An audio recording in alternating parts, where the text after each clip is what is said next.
श्री शिवाय नमस्तुभ्यम। ओम नमो भगवते वासुदेवाय। मोहिनी एकादशी 8 मई को है और महाद्वादशी 9 मई 2025 को है। हार रहे हैं, दुख पा रहे हैं, कष्ट कर्ज में आपका जीवन है तो एकादशी और द्वादशी के दिन यह उपाय आपको जरूर करना है। सुख सौभाग्य का वरदान मिलेगा और पूरे बैसाख महीने के संपूर्ण फलों की आपको प्राप्ति होगी। रोग दोष व्याधि कष्ट संकट पीड़ाओं का निदान होगा। व्रत उपवास नहीं भी कर पाते हैं तो इस कार्य को आप करने का प्रयत्न करें, लाभ तो आपको मिलना ही है। 8 मई को एकादशी का व्रत किया जा रहा है गुरुवार को और 9 मई शुक्रवार को व्रत को खोला जाएगा। व्रत पारण अर्थात व्रत खोलने का समय 9 मई शुक्रवार सुबह 5:38 से 8:16 तक रहेगा। इस समय अपने व्रत को खोलकर भाग्य की रेखाएं प्रबल करें। आप सभी को पहला उपाय अपने घर के मंदिर में करना है, जो कि श्री नारायण की मूर्ति या लड्डू गोपाल के समक्ष आपको यह कार्य करना है। वीडियो पहले ही प्रसारित है ताकि एकादशी शुरू होने से पहले आप तुलसी के पत्ते तोड़ लें।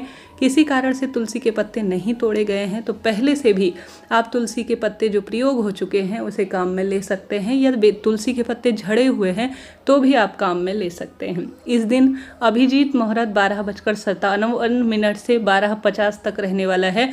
इस समय अगर किसी नए कार्य की शुरुआत या उपाय इत्यादि करते हैं, कोई नियम लेते हैं तो बहुत शुभ समय है। हालांकि इस दिन राहु काल का अशुभ समय 1:30 से 3 बजे तक रह रहा है। कोई नए कार्य की शुरुआत इस समय ना करें, पहले से चलते आ रहे हुए कार्य आप कर सकते हैं। कोई भी श्रेष्ठ और शुभ काम करने के लिए आप इस दिन को चुन सकते हैं। भाग्य की रेखाएं प्रबल होनी ही है। कैसे उपाय करें, ध्यान से सुने और अंत तक बने रहें। उपाय करने के लिए आपको अपने घर के मंदिर में विधि विधान से पूजन करना है और आपको निरंतर भगवान का ध्यान स्मरण भी जरूर करना है। गुरुवार की श्रेष्ठ तिथि है। घर के दरवाजे पर हल्दी मिश्रित जल छिड़काव करें और आवश्यक रूप से 1 चुटकी हल्दी डालकर दरवाजे पर दीपक लगाएं। इससे माँ लक्ष्मी और श्री नारायण का दोनों का आशीर्वाद रहेगा।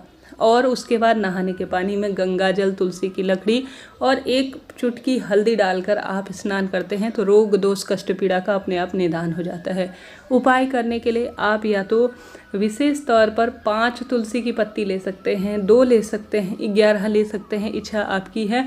जितनी आपको प्रयोग में आ जाए उतनी आप ले सकते हैं, कोई बाध्यता नहीं है। 1 तुलसी का पत्ता भी आप काम में ले सकते हैं न होने की अवस्था में। गुरुजी कहते हैं 3 चीज़ें महालक्ष्मी और महादेव को सबसे अधिक प्रिय है। वह है तुलसी, शहद का भोग और साथ के साथ गुड़, हल्दी। यह सभी चीज़ें श्री नारायण को बहुत अधिक प्रिय है। ऐसे में आपको लेना है शहद। और आप सभी जानते होंगे इस दिन शहद की बहुत अधिक महत्वता है क्योंकि यह पीले रंग का है। इसका संबंध मंगल और गुरु से जाना जाता है। तो आप सभी को विशेष तौर पर 1 बूंद या ज़्यादा आप थोड़ा सा शहद ले लीजिए, तुलसी के पत्ते ले लीजिए, जितनी भी आपको मिल जाए उतने आप ले लीजिए। विधि विधान से पूजा नियम हो जाने के बाद अपने घर के मंदिर में भगवान का ध्यान स्मरण कर दीप लगाएं। उसके बाद जो तुलसी का पत्ता है उसमें अनामिका उंगली से 2 बिंदी लगानी है, ठीक है। शहद की 2 बिंदी लगाएं, अपना नाम गोत्र बोलें। एक प्लेट में पहली जो है बिंदी अपनी मनोकामना बोलते हुए कहें, दूसरी बिंदी लगाएं तो भी अपनी मनोकामना बोलें। निरंतर भगवान का ध्यान स्मरण करें। शहद की बिंदी लगाकर तुलसी के पत्ते को आप भगवान जी के समक्ष भोग प्रसाद के रूप में समर्पित कर दीजिए। उसके बाद जब एकादशी तिथि समाप्त हो जाए, आप द्वादशी के दिन अपने व्रत को खोलें। उस समय आप इस भगवान के महाप्रसाद को ग्रहण कर लीजिएगा। शारीरिक रोग बंधन कष्ट कट जाएंगे और मानसिक सुख की अनुभूति होगी।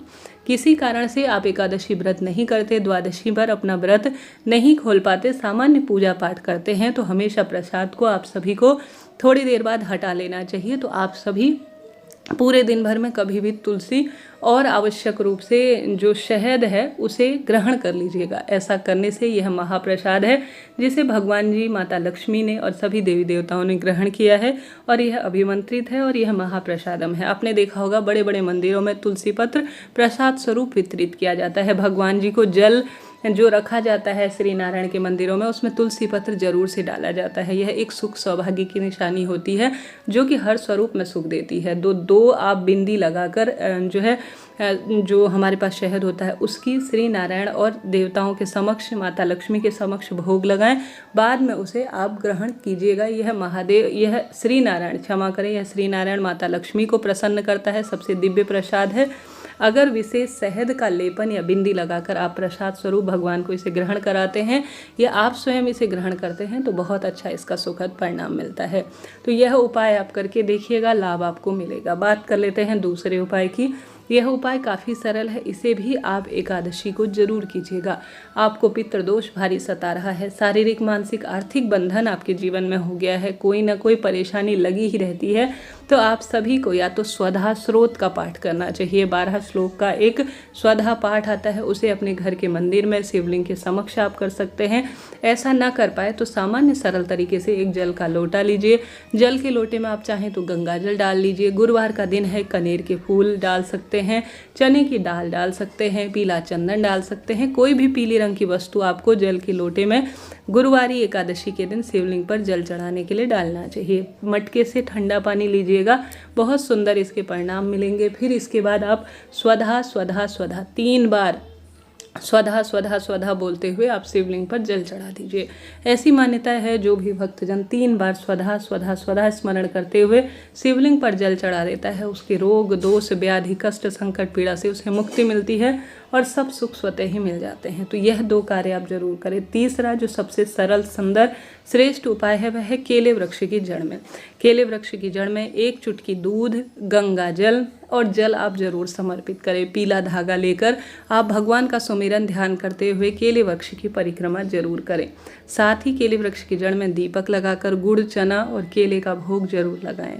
ऐसा जो भी भक्तजन करता है केले वृक्ष की जड़ में, उसका सौभाग्य चमकता है और दुख दरिद्रता का अंत होता है। साथ ही इस दिन पीपल पूजा जरूर करें। तुलसी में जल नहीं चढ़ाया जाता है, पीपल पूजा करने के साथ साथ बेलपत्र वृक्ष की पूजा करें। आंवला पेड़ आसपास है तो वहाँ भी पूजन करें। केले वृक्ष का पूजन जो करेगा उसका सौभाग्य चमकेगा और दुख दरिद्रता का अंत स्वतः ही हो जाएगा। तो आप सभी केले वृक्ष की जड़ में हल्दी का दीपक लगाकर यह दिव्य प्रयोग जरूर करें। तुलसी में दीप दान करें, घर के दरवाजे घर की रसोई में दीपक कर भाग्य की रेखाओं को चमकाएं। साथ ही आप जल का दान जरूर करें। किसी मंदिर में आप मार्चिस दान कर आते हैं, पंडित ब्राह्मण जी को एक समय का भोजन देकर आते हैं, जल का दान चींटी चिड़िया कबूतर के लिए करते हैं और आसपास किसी भी व्यक्ति को जो है जैसे प्याऊ इत्यादि का प्रबंध किसी मंदिर में मार्चिस आसन श्रीमद् भगवद गीता का पाठ का जो पुस्तक होती है उन्हें दान कर आते हैं तो बहुत सुखद अनुभूति इसकी देखी जाती है। साथ के साथ आप भगवान का ध्यान करते हुए शिवलिंग पर आप विशेष तौर पर केदारेश्वर महादेव का ध्यान कर बृहस्पतेश्वर महादेव का ध्यान कर शिवलिंग पर जल का लोटा चढ़ाएं। उस जल के लोटे में गुड़ का टुकड़ा, हरी चंदन या कोई सा भी जो चंदन आपके पास है पीले रंग के फूल डालकर शिवलिंग पर चढ़ाएं। आप चने की दाल अपने हाथ में लेकर जो है केदारेश्वर महादेव का नाम लेकर बृहस्पतेश्वर महादेव का नाम लेकर चने की दाल जरूर चढ़ाएं। ऐसा करने से सुख सौभाग्य जागता है, दुख दरिद्रता का अंत स्वतः हो जाता है। तो इस कार्य को भी आप जरूर कीजिएगा।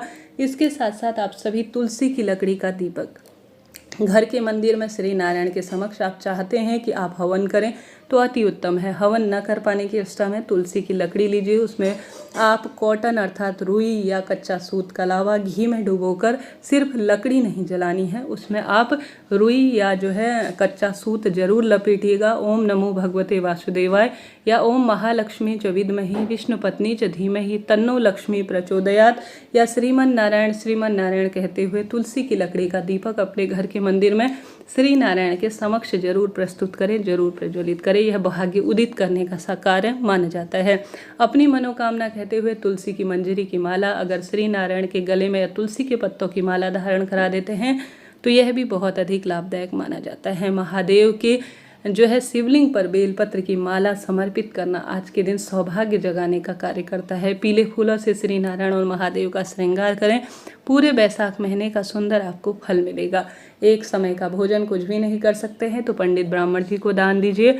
गौ माता को सोमक पित्र का नाम लेकर, स्वधा माता का नाम लेकर एक रोटी जिसमें गुड़ का टुकड़ा, चने की दाल, 1 चुटकी हल्दी आपको डालनी है। सोमक पित्र और स्वधा माता का ध्यान करते हुए गौ माता को रोटी जरूर खिलाएं। ऐसा करने से भी सौभाग्य बरसता है, दुख दरिद्रता का अंत होता है और हर स्वरूप में फल मिलता है। साथ ही गुरुजी एक अन्य उपाय बताते हैं जिसमें वह कहते हैं कि बेलपत्र 7 बेलपत्र लीजिए, जल के लोटे में गंगा जल डालिए और इसे ले जाकर आप नंदी बाबा का जो स्थान है शिवलिंग के पास नंदी बाबा हैं उन पर थोड़ा गंगा जल मिश्रित जल समर्पित करें और बाकी का जो जल है जिसमें आपने 7 बेलपत्र गंगाजल तांबे के लोटे में डाली हैं, उसे शिवलिंग पर जरूर समर्पित कर दीजिए। कार्य कितना सरल है, कितना छोटा सा है, परंतु इसका लाभ अद्भुत होता है। इनमें से कोई ना कोई कार्य करें, खूब दीपदान करें, अन्नदान करें, जलदान करें, भूदान करें, वस्त्रदान करें, गोदान करें, विशेष मंत्र जाप करें, एकादशी व्रत कथा सुने, भगवान के नाम जाप को प्राथमिकता दें, पीले चने की दाल, पीली वस्तुओं का ज़्यादा से ज़्यादा दान करें, लाभ होगा। हर हर महादेव।